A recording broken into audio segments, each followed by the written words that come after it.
What does that revised security structure look like as you see it, sir? And how do we get there from here? When the dust settles on all of this, I think the big loser is the Chinese Communist Party, and that the security architecture of the Middle East is going to be really governed by a combination of the Israelis and the Emiratis and whoever else is in their alliance structure. But I think that we're really looking at Israel being a regional superpower that is working in tandem with the United States, and we're already seeing the first signs of that in this war. Thanks to the extraordinary collaboration between President Donald J. Trump and Benjamin Netanyahu, the Prime Minister of Israel. They have taken very extraordinary, very courageous, and very much needed action to destroy the Iranian regime of Ayatollah Khamenei. He is now no longer with us. Praise be to God. Neither are the top echelon of his cabinets, his councils, his security apparatus. And we will be exploring in the course of this full hour with two of our foremost experts on these matters the implications of all of this, the state of play, if you will, what comes next, as is now being endlessly discussed, and what will be, I think, needed now of us to assure that the peace that is in prospect is secured and the people of Iran enjoy the liberation to which they have now been given an opportunity to experience at long last. We're going to speak with Dr. David Wormser, a man whose experience and insights informed by decades of service to our country, both as a naval intelligence officer and in the highest echelons of the State Department, the National Security Council, and the Office of the Vice President, is hugely, I think, validating of what has just happened, and we're going to talk with him about it. He's been calling for this for decades. We're very pleased that he's now doing so from the vantage point of a director of Mideast program at the Center for Security Policy. He's going to be joined for this hour by Rabbi Pesach Wolicki, another very faithful contributor to this program. I think one of the preeminent authorities on Mideast affairs from the vantage point of Israel, his adopted homeland. He is the executive director of a terrific organization. I think of it as one of the preeminent information warfare operations in the West, Israel 365 Action. You can follow his video products at Israel 365 Videos, I think it is. We'll talk more about him and those outputs as well in the course of this program. He's a columnist for the Jerusalem Post. He is also a podcaster, co-host of Shoulder to Shoulder. Gentlemen, thank you for finding time. You know, I'm reminded of a moment, I believe, after the Battle of Yorktown, when the British Army surrendered to that of the combined forces of General George Washington, the American Army, and the French Navy that had played an instrumental role in defeating the British on that battlefield. The song that was played, as I recall, was something called "The World Turned Upside Down." And I have the feeling that this momentous time in which we now find ourselves is such an event again, with a tremendous victory in prospect now through the combined arms, once again, of the American military, and in this case, the extraordinary contributions of the Israel Defense Forces and their intelligence services, and of course their government under Prime Minister Netanyahu. We're going to be taking stock of this for quite some time, so this is early days. There's a lot that is going to be known in the next hours even, but I do want to get an instant assessment from you all, the snapshot at the moment. Let's start with you, Rabbi, if we may, from the Israeli perspective. What has gone down in just the past day or so, and how was it accomplished, sir? Well, let me start on the personal level because it's the most immediate and it's just happened in the last couple of hours. I live in the town of Beit Shemesh, about a 30-minute drive outside Jerusalem, biblically speaking, right near where David killed Goliath in the Elah Valley, that region of the country. It kind of serves at this point as a commuter town between Tel Aviv and Jerusalem. We had a direct impact hit from a missile a few hours ago. It was about a 15-minute walk from my house. We were in our bomb shelter, in our safe room at home, and we heard the impact. And unfortunately, it's a mass casualty event. At this point, the last report I saw, they had discovered 10 who were deceased, but they're still searching through the rubble, and there are many who were wounded. So there have been casualties, and this was not the first casualties since Iran started firing missiles at Israel yesterday, although this was certainly the largest casualty event that took place. So please, everyone in the audience, please pray for the town of Beit Shemesh, and please pray for the wounded and for the families who are suffering at this time. That said, Israel has put out a statement that they have destroyed approximately half of Iran's ballistic missile stores and their capabilities. Literally in the first minute of these attacks, they, all of those top echelon leaders that you talked about, almost all of them were killed literally in the first minute, in the first 30 seconds of this entire event when Israel launched the preemptive attacks yesterday. A massive decapitation event. We're almost getting used to these decapitation events. We had one like this right at the beginning of the 12-day war, and of course there was the famous beeper and walkie-talkie attacks on Hezbollah. Israel's approach to these evil regimes of taking out the leadership right at the early get-go, it's not just because you want to get rid of bad guys. It also cripples the command structure, and it just slows everything down on the other side. It puts them into a state of chaos, and they have all kinds of internal decisions they need to make before they can get their pants on because of these decapitation strikes. So they're extremely strategic. They're not just about getting these bad actors to meet their 72 virgins or whatever it is that awaits them. So the state of play also, the Israelis also announced in the same announcement when they said that they destroyed half of the ballistic missiles, they also announced that they are very close to full air dominance, air superiority, air freedom. I mean, they're operating with a lot of air freedom. And we might remember that in the 12-day war, it took Israel a couple of days to open up freedom of operation over Iran. But even then, it was mostly from central Iran to the west. They didn't really do much in the east in the 12-day war, as far as I know. But now it looks like the Americans and Israelis are on the verge of, if not already accomplished, full air superiority. Now, when that happens, it's a major game changer, because it basically means that the Israelis can hover their drones and just, it'll be like shooting fish in a barrel, and they're starting to go after regime targets. Today, whereas yesterday they were focused more on air defenses and missile launch sites, today they have started hitting actual regime targets, government targets in Tehran, and that's accelerating. Hundreds of targets being hit, constant air sorties. I live on the flight path near one of the largest Air Force bases in Israel, so we know when there's action because the jets are flying back and forth overhead, and it's been very, very busy.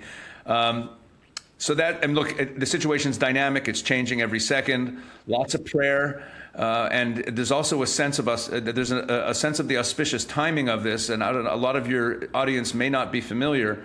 The Jewish festival of Purim, which celebrates the victory of the salvation from a genocidal decree made by the Persian regime in the book of Esther.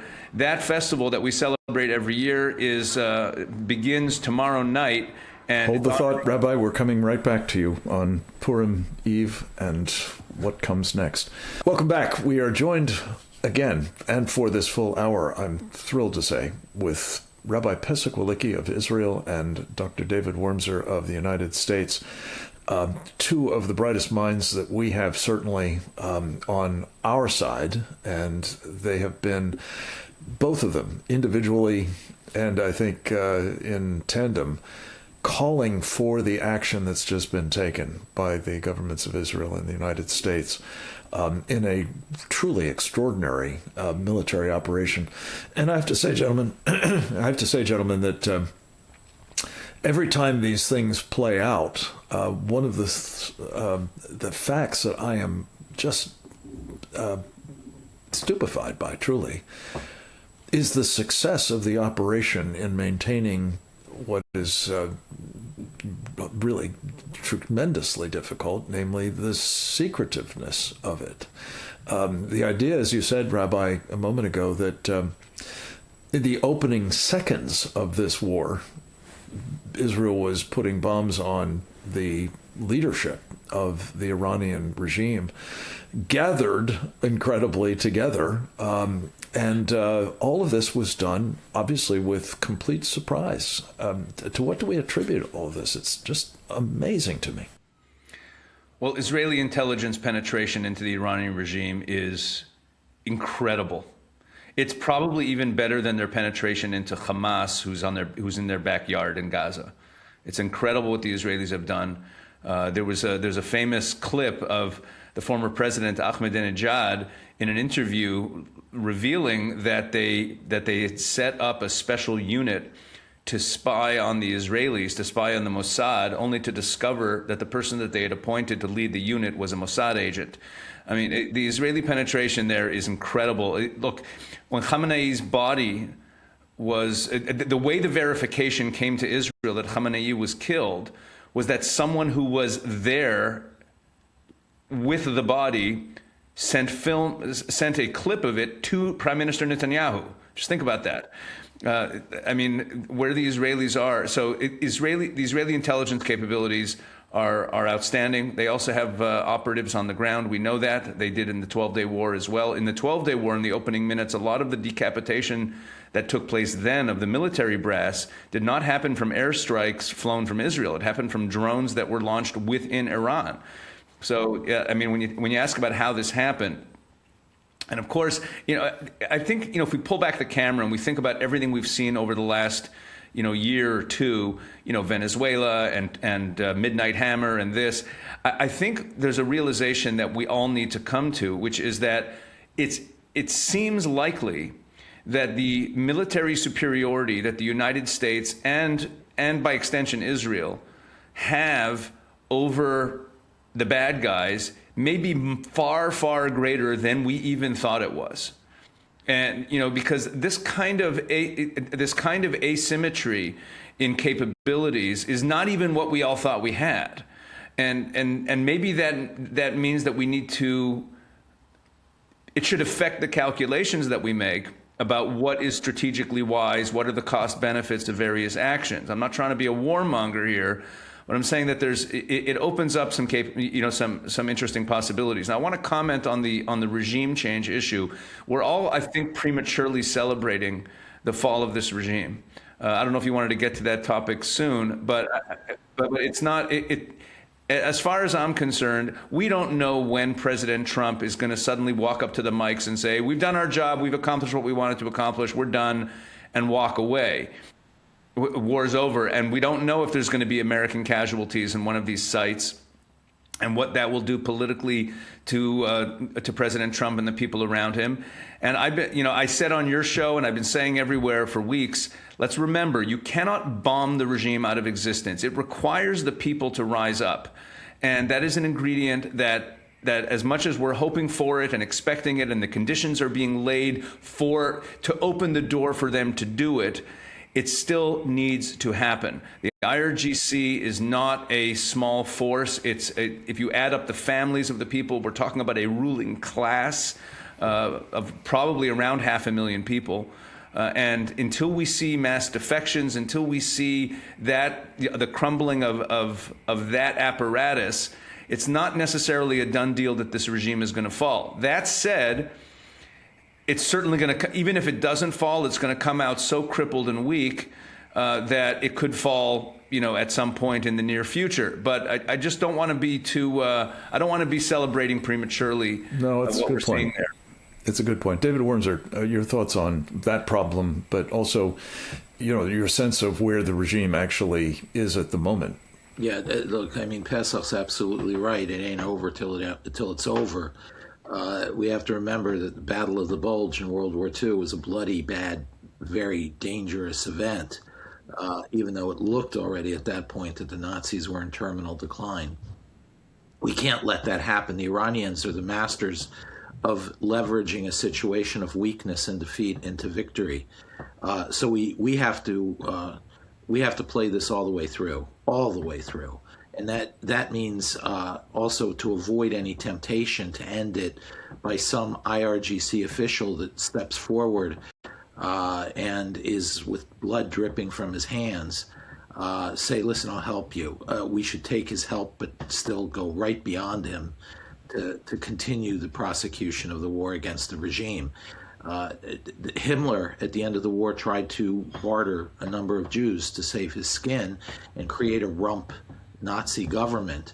I can only imagine what the world would be like had we allowed a rump Nazi government to survive in Germany. We can't allow this to happen here. They will kill as many Iranians as they need to stay in power. So that also, there has to be an operational plan, and I assume the Israelis are the ones who are probably the point men on this, on the ground in Iran with the opposition, to coordinate opposition activity with the American-Israeli air power so that when there is a gathering, the air power comes in real time to help and things like that. So I'd imagine there's a plan, and I think we're going to see it the next 4 or 5 days. But I would take Pesach's warning to the bank. It ain't over till it's over. Yeah, I think that's important to stipulate. I guess the question that arises is there an opposition to work with at this point? Is it in any way organized? Is it, demonstrably enjoying support from the people of Iran? I mean, this goes to that question of what comes next, obviously, but can you just give us your respective assessments of where things stand with, are there people we can be working with right now? I think there are. I mean, first of all, David. We have the symbol of the Shah. I emphasize I don't believe the Shah is an operational military leader.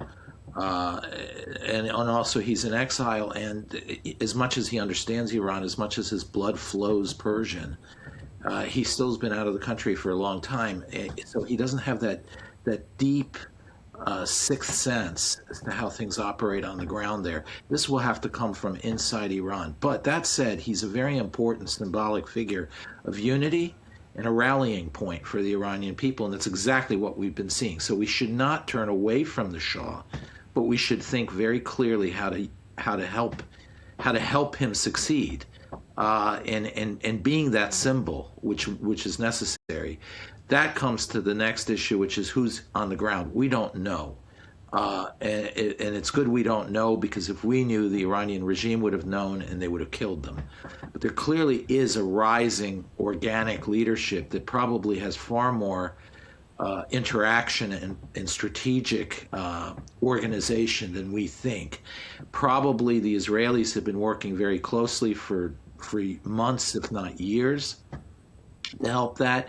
The United States clearly has joined in and is trying to help in whatever assets it can bring to bear. Human intelligence is big, but there's also a lot of technical stuff, and the United States has apparently flowed a lot of technical stuff in. So I think there's a lot more organization of the opposition on the ground than we think. And Rabbi, your thoughts on all the that? The CIA put out an online booklet in Persian that they disseminated through Telegram and through other social media channels, to the Iranian people, instructing them with all kinds of tips about how to get around the censorship and how to get around the internet blocking and how to make contact with the CIA, and encouraging them to do so. They released that last week. The Mossad has been doing similar things, reaching out in Persian to the Iranian people and giving them all kinds of points of contact for them to be in touch with them. And this has been going on for a while. And I'm assuming that there's been that has yielded some fruit. That, as David said, it's better that we don't know about it, because if we know about it, then the Iranian regime knows about it. I think the big litmus test that we should be looking for downrange is when the Iranian people take to the streets again. Right now, they're not. They're deliberately not. They're staying indoors, and they've been told to do so by the Israelis, by Reza Pahlavi. They've been told this is not the time to come out into the streets yet. Let the Americans and Israelis do their job. But at some point soon, they will flow into the streets. And then the big litmus test will be, how does the Basij, how does the IRGC, how do those people behave? How does the personnel behave in those moments? And that's when I think we're going to actually know where this is headed. We're going to take a break on that point. I want to discuss with both of you the idea that some of these folks can enjoy immunity from prosecution, amnesty, however you want to describe it, if they, come over to the light side, if you would, the good guys side. How that is likely to play out, and how the opposition is likely to go down in this regard. We'll be right back with both Pesach, Wolicki, and David Wormser. We're back, and we are continuing this extraordinarily timely conversation about where things stand in Iran after the unbelievably impressive military action of our forces here in the United States, as well as those of Israel, taking down, if not quite yet, taking out the regime in Iran. And what comes next, folks? We're talking about who's in a position to do something to answer that question. And David, there's an important facet to what's been going on here, which is that the offer of, immunity from prosecution or an amnesty of sorts has been offered to members of the security apparatus of the regime to, lay down their arms and come over to our side, if you will, collaborate, obviously, in helping to roll up what's left of the regime. How is that shaping up, sir? And what are the implications of it if it does not succeed? Well, turncoats are welcome for the moment because, any help we can get, and same with the Iranian people. But I would be very careful with this, because at the end of the day, first of all, turncoats are not very dependable, so you can't depend on them afterwards. If they're willing to give us information, we'll lay down their weapons, whatever, wonderful. But I would not invest in them any hope for a post-Ayatollah Iran. And secondly, the Iranian people are a factor here. They've paid with a lot of blood. They don't want to be ruled even by some of the lesser elements of those who killed them. Would they be okay with even forgiving them and allowing them to remain not in government? I don't think they're going to forgive them. If they can get their hands on them, they will try them and do what they will do to them. That said, I would differentiate. If there's some people that we can get to leave Iran and we can monitor, because we don't want them from abroad trying to run insurgencies or anything like that, essentially put them in a gilded cage in Antarctica. If that helps us get over the hump to get them to leave and give up, that might be useful, but I would not invest in any of these, any power or any hope for a post-Ayatollah governance. These people are dangerous, they're criminal. We are still suffering today from the consequences of the velvet nature of the revolution at the end of the Cold War. They transformed themselves into mafiosis. We see the function of it with Putin and others. We cannot allow this to happen in Iran, and the Iranians will not tolerate that. either. So, look, if they're willing to run away, we can help them run away. If they're willing to give us weapons, their weapons, and lay them down, or information to go after them, we can help that. We can take that and let them run away. But they need to run away. Run away out of the country. Presumably. Out of the country in a gilded cage. Great. Rabbi, your thoughts on all of that? Look, what I've been fearing since the beginning of this is really what David's pointing to, which is what I've been calling fake regime change, that the West, for its own interests, wants to call regime change. And let me explain what I mean. I could totally see a scenario where in a layered bureaucracy like Iran, and remember, this isn't Syria where Assad gets on a plane and flies to Russia and the regime's over. It doesn't work that way here. This is a massive bureaucracy. And we could have second or third tier people in the regime kind of announce themselves as having turned and that they're moderates.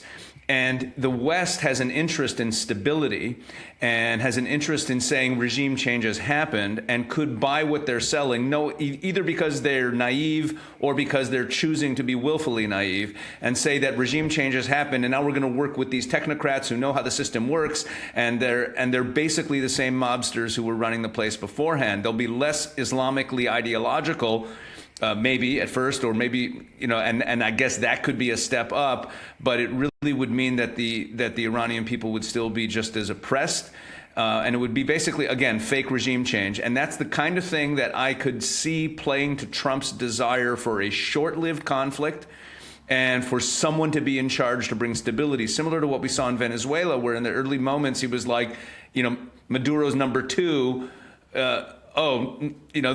let's have this person be in charge. These are dangerous situations. Now, I don't believe that the Israelis will buy that in this case, because let's remember, America's interests and Israel's interests are not identical here. And once there's no issue of Fordo and Isfahan, sites that you need B-2 bombers to get to that Israel can't deal with on their own. When it comes to the regime change issue, once the skies are totally open and Israel has free reign, Israel is determined to bring down this regime one way or the other. They've made that very clear, and it's in Israel's strategic interests to do so. So I don't know how that's going to play, but I've been worried all along that I still believe that the most likely outcome is actually, unfortunately, a fake regime change that satisfies the West. They call it regime change, and they say the war is over, and the Iranian people are still not free. Okay. So, Rabbi, obviously, Israel gets a vote at this point in all of that. Would you envision in that circumstance that the Israelis would say, no, I'm sorry, this is not done, and we can't have another 12-day war that's, that raises an interesting question. At the end of the 12-day war, where Israel continued firing, we all remember when President Trump said stop, stop, stop, and imposed a ceasefire, basically, while Israel was starting to attack regime targets. That was a slightly different scenario because regime change was not the stated goal of that war. This time it is. They're talking about it. President Trump was talking about it, and the Israelis are certainly talking about it. So how exactly that plays out, I don't know. Again, another problem in all of this, and everything that Dr. Wormser was saying, about what will be acceptable, what will not be acceptable, how will this work? No one has any intention, not the Israelis or the Americans, of putting boots on the ground, which means the Iranian people are going to have to sort this out themselves, and it's going to be for them to decide what's acceptable and what's not. Yeah. Well, you mentioned that there are some Israeli boots on the ground, but this is not the kind of force that determines the outcome of something like this. Yeah, indeed. Gentlemen, we have to take one final break. When we come back, I want to get, your perspectives on what the West, our two partners specifically, but hopefully the wider West, must do now to maximize I said at the beginning, the world turned upside down opportunities to reboot the Middle East and the security structures there, as well as the prospects for a wider peace. Please God. We're back, and we are finishing up this extraordinary hour-long conversation with two of the free world's greatest minds on the Middle East. Rabbi Pesach Wolicki of Israel and Dr. David Wormser of the United States. Both, I'm proud to say, regular contributors to this program, for which we are incredibly grateful. Rabbi, I'm going to come to you with this sort of final question. If indeed the world has been turned upside down here, and there's an opportunity fundamentally to reboot the way business has been done in the Middle East now for, decades easily, rooted first and foremost clearly in this partnership between the United States under Donald Trump and Israel under Benjamin Netanyahu. What does that revised security structure look like as you see it, sir? And how do we get there from here? Well, I want to start the answer to that by talking about the UAE, who a few weeks ago, as the Saudis were pivoting towards the Qataris and the Turks, and the Qataris and the Turks were in defense mode, trying to get the U.S. to back off of attacking Iran. If you look at that scenario, and also their reactions to Israel's recognition of Somaliland, where the Turks and the Qataris and the Saudis were all opposed, and the UAE was on Israel's side, and the way things were playing out diplomatically, the UAE it was really somewhat isolated within the Arab world, and they were isolating themselves. They were betting on the Israelis more than with whom they have an Abraham Accord with whom they have the Abraham Accord relation. But the other Abraham Accord countries were kind of a little bit more cautious. The UAE was very openly siding with the Israelis in all of this, and now it seems with the way things are going, that when you take a country like Jordan that has a peace deal with Israel, but was kind of talking out of both sides of their mouth.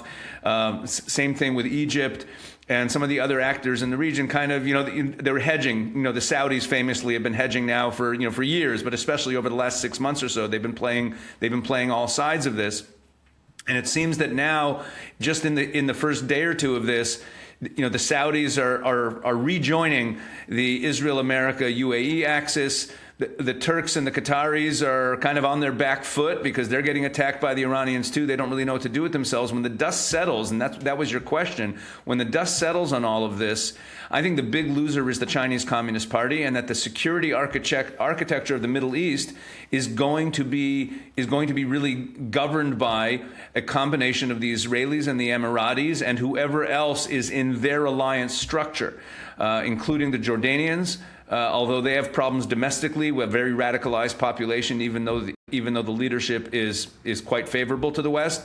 But I think we're looking at Israel really being a regional superpower, that both with what's called the I2U2 alliance, which is India and the Emirates and Israel and the United States, and with the 3+1, which is Israel, Cyprus, Greece, and the United States, where Israel is really the senior player in both of those alliances in terms of regional security. We're really looking at Israel being, again, a regional superpower that is working in tandem with the United States, and we're already seeing the first signs of that in this war.